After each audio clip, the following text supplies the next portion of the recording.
Hello students, आप सभी का हमारे इस यूट्यूब चैनल में स्वागत है।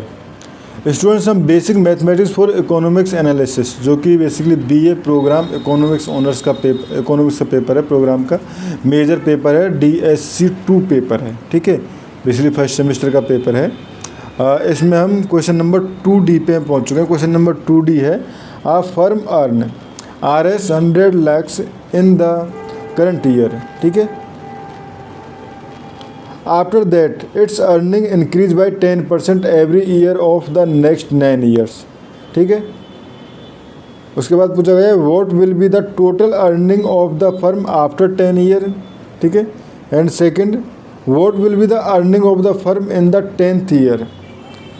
If the discount पहले फर्स्ट पार्ट हो गया। उसके बाद पूछा गया if the discount rate remain 8% throughout the period, what will be the present value of the earning of the 10th year. ठीक है स्टूडेंट्स, ये हमारे पास क्वेश्चन है, इसको हमें सॉल्व करना है। ठीक है, तो अगर हम देखें क्वेश्चन में हमारे पास गिवन क्या है, गिवन है हमारे पास current year earning, current year earning equal to 100 lakhs। ठीक है, एंड उसके बाद दिया हुआ है हमारे पास earning increase, earning increase by 10%, by 10% each year, each year for 9 year, for 9 year. ठीक है, तो उसके बाद सो टोटल पीरियड कितना हो गया हमारे पास 10 ईयर। ठीक है, ठीक है, बेसिकली 1 ईयर टू 10 ईयर। ठीक है, तो बेसिकली अगर हम बात करें तो इस तरह से ये किस तरह की इंक्रीज है, बेसिकली ये है हमारे पास ज्योमेट्रिक प्रोग्रेशन। ठीक है, geometric progression with R equal to 1.10। ठीक है, तो बेसिकली हमारे पास देखो A इक्वल टू था, अगर हम बात करें तो वो था हमारे पास 100। ठीक है, उसके बाद R बेसिकली रेट अगर देखें हम इंक्रीज देखें तो वो था हमारे पास 10%। ठीक है, 10% इंक्रीज हुआ। ठीक है, तो 10%। ठीक है, तो इसको लिख सकते हैं हम R इक्वल टू 1.1, यानी कि अगर इसका हम 10% निकालें तो वो क्या आएगा, 100 का 10% जो होगा वो हमारे पास आ जाएगा 10। ठीक है, यानी ये हो जाएगा हमारे पास नेक्स्ट जो हो जाएगा A इक्वल टू ये हो जाएगा हमारे पास 1.10। ठीक है, 1.10। ठीक है, तो कितना रेशियो कितना हुआ 110/10। ठीक है, अगर डिवाइड कर लें तो बेसिकली 1.11, यानी इतना परसेंट उसमें रेट में इंक्रीज़ हुआ है। तो R इक्वल टू हमने लिख लिया 1.1 एंड N इक्वल टू हो गया 10। ठीक है, तो अब सम का फॉर्मूला लगाएं, तो formula for sum of first and terms in geometric progression. ठीक है, तो SN equal to A dot R to the power n-1/R-1।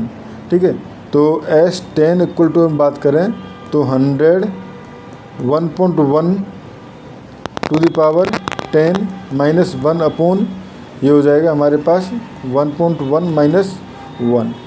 ठीक है स्टूडेंट्स, तो इसको जब आप सॉल्व करोगे तो बेसिकली ये तो हो जाएगा आपका 100 इंटू 1.1 टू द पावर 10-1/0.1। ठीक है, और जब इसको आप सॉल्व करोगे तो basically 1.1 to the power 10 will be nearly about 2.59347 and S10 equal to आ जाएगा आपका 100, या अगर हम 0.1 को हटाना चाहें तो ऊपर नीचे 10 का मल्टीप्लाई करते तो 1000 इंटू 2.59374 -1 इक्वल टू ये हो जाएगा S10 equal to nearly about 1593.7 lakhs. ठीक है सुनो, तो S10 जो है वो आपके पास इतना हो जाएगा, यानी 10 ईयर में जो है टोटल अर्निंग जो है वो 1573.474 लैक्स हो जाएगी। ठीक है, उसके बाद सेकंड पूछा गया हमारे पास टोटल अर्निंग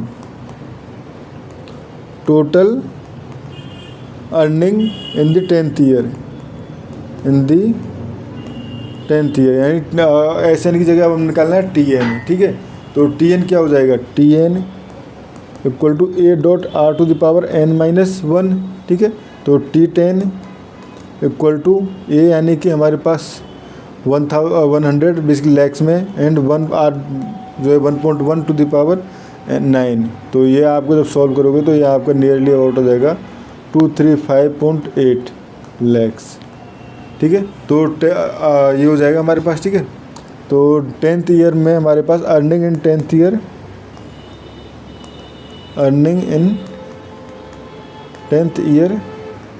इक्वल टू 235.80। ठीक है, अब हमारे पास प्रेजेंट वैल्यू पूछी गई है विद डिस्काउंट 8%।